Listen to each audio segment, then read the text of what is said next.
what am I gonna go watch? Hey everybody, welcome back to the Movie Couple channel. I'm Wendy and here is my review for The Dark Tower. The Dark Tower is directed by Nikolaj Arcel and stars Edris Elba, Matthew McConaughey, and Tom Tayler. Based on the Stephen King novel series, The Dark Tower, this movie follows Jake Chambers as he encounters visions of the Man in Black and the Dark Tower being destroyed. Jake finds his way to Midworld where he meets the Gunslinger, and together they must find a way to stop the Man in Black from bringing down the Dark Tower.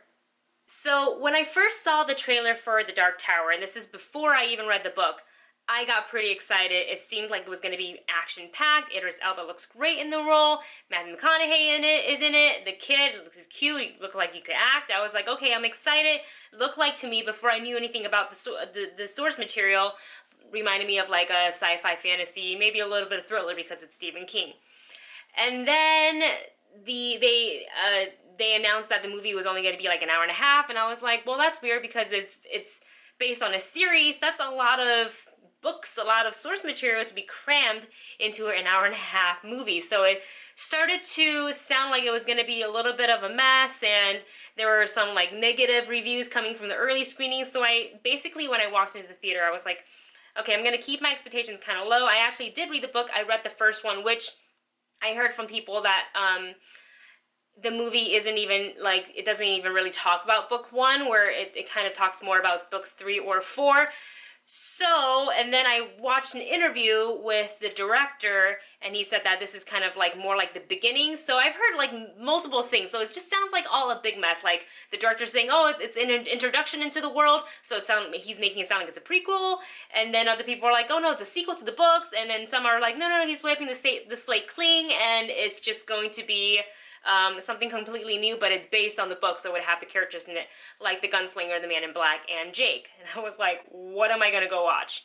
Honestly, I was pretty surprised by this movie. It wasn't great, but it wasn't bad. And I don't know if this is because I had very low expectations going in, or if it was just, honestly, I felt like it was just mediocre. The action scenes that we saw in the trailer is what you get in the movie, and those are just fine. It's not super action-packed like you would see in a Marvel DC movie or in something like even Atomic Blonde, but I did find a lot of funny moments and dialogue between Jake and Roland, who is the gunslinger, played by Edris Elba. And those moments just felt so true, so real, and there were a lot of nice chuckles throughout the movies from the audience, and I really appreciated that. With Matthew McConaughey, he's a great actor. We all know who he is. We have all seen him in those Lincoln commercials.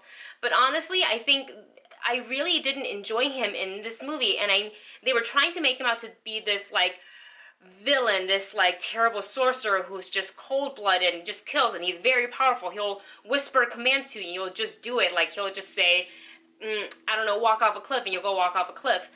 And it may seem really frightening, but when he did it, it just seemed really emotionless, and not saying that he did a bad job acting, as in it didn't have an impact on me. I never felt like, okay, here's what it was, is I felt they were trying to make him bad, which really, for me, had the reverse effect, where I was kind of like, okay, they were trying really, really hard to relay that he is a bad guy, where I'm just kind of like, all right, well, so he's the bad guy, so what? Let's move on. This movie, it wasn't bad, it wasn't great, it's just kind of right down the middle for me. I felt like they used a lot of the action scenes, the good action scenes, in the marketing, which is kind of disappointing, because when they showed it on the big screen, it wasn't as like, wow, it didn't have the wow factor, because we already saw it multiple times in TV spots and in trailers. I felt like with the hour and a half, they really could have gone longer if they're trying to build more movies, you know, in this franchise. This movie in itself would have worked a lot better, like, if it was a long TV episode. It's kind of like I felt like I was watching like a good long TV episode, like an hour and a half. And I feel like this whole thing would have been better instead of they just take it away from movie theaters. They put it on like TV on like Netflix or HBO and give us like an hour, you know, at a time as a mini series or as an ongoing thing, you know, different seasons, kind of like Game of Thrones. I really think that would have done the source material a lot more justice than what we saw on screen. So for me, I'm not super disappointed. I was actually surprised that it wasn't like as horrible as everybody thought it was going to be, and my score for this movie is 5.5 out of 10. Well, you guys, that's it for this review. Let me know in the comment section below if you plan on seeing this movie, and have you read the book or not? Let me know. Don't forget to like, share, subscribe, and we'll see you in the next video.